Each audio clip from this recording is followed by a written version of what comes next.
Suivez votre cœur, votre cerveau est stupide. Portez une attention particulière à vos sentiments. Peu importe à quel point quelque chose a l'air bien, si ça ne va pas, éloignez-vous. Si cela ne vous semble pas correct, il y a de fortes chances que ce ne soit pas correct. Vous voyez que votre cœur est beaucoup plus sage que votre cerveau. La plupart des gens, lorsqu'ils sont confrontés à une décision difficile, se tournent vers leur cerveau.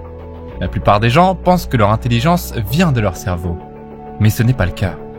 Vous voyez, votre cœur est l'intelligence la plus puissante de votre corps. Votre cœur est l'intelligence qui est venue avant votre cerveau. La plupart des gens ne le savent pas. Oui, votre cœur a commencé à battre avant que votre cerveau n'existe. Ainsi, l'intelligence qui a créé votre corps est votre cerveau et votre cœur. Nous formons un cerveau émotionnel avant d'en former un rationnel et un cœur battant avant l'un ou l'autre. La recherche montre que le cœur a 60 fois plus d'énergie que le cerveau. Vous pouvez maintenant comprendre comment votre cœur a un impact considérable sur le fonctionnement de votre cerveau et non l'inverse. Vous ne pouvez pas faire confiance à votre cerveau 100% du temps. Votre cerveau veut vous protéger de toutes les formes possibles de douleur. Votre cœur veut vous emmener là où vous devez aller. Vivre à l'intérieur de votre tête n'est pas seulement dangereux, c'est imprudent. Comme le dit Tony Robbins, quand tu es dans ta tête, tu es mort. Tu es mort à la merveille de ce monde. Votre mort à la beauté de ce monde.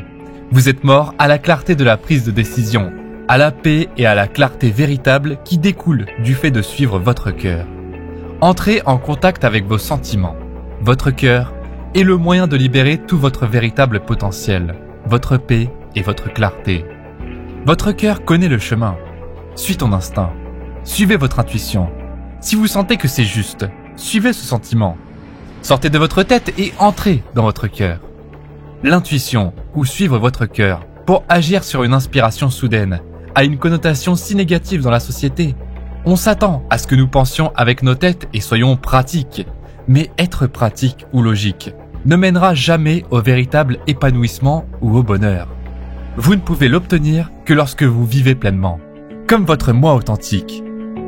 Il faut suivre votre cœur, même si cela ne convient pas à votre entourage. Jim Carrey a déclaré un jour « Nous sommes si nombreux à choisir notre chemin par peur, déguisé en choix. » En tant que société, nous sommes tellement conditionnés à nous conformer aux normes de la société, ce qui nous décourage de suivre notre intuition, de suivre notre cœur. Nous prenons la route pratique, car elle est sûre, moins risquée. Mais lorsque nous supprimons le désir d'agir selon l'inspiration divine, nous créons une tension si grande dans notre âme que nous commençons à ressentir des états émotionnels inférieurs, y compris la dépression, l'anxiété et la déception. Nous manquons notre chemin. Et pourquoi ? Pour que nous nous sentions en sécurité ? Pour que nous puissions avoir une prévisibilité ? Bien sûr, la prévisibilité et la sécurité ont leurs avantages. Mais si votre cœur vous appelle et que vous choisissez de l'ignorer, les conséquences peuvent largement dépasser les avantages. Votre cœur vous conduira à votre moi authentique. Considérez quelqu'un qui subit des pressions au sein d'une famille pour rejoindre l'entreprise familiale, pour faire ce que génération après génération dans sa famille a fait. Va-t-il suivre son intuition pour chercher d'autres avenues, sachant qu'il laissera tomber la famille? Ou va-t-il réprimer son désir de suivre une passion? Lorsque vous vous sentez obligé, mais effrayé, de prendre la route non pavée ou non approuvée, posez-vous les questions difficiles et soyez honnête avec vous-même.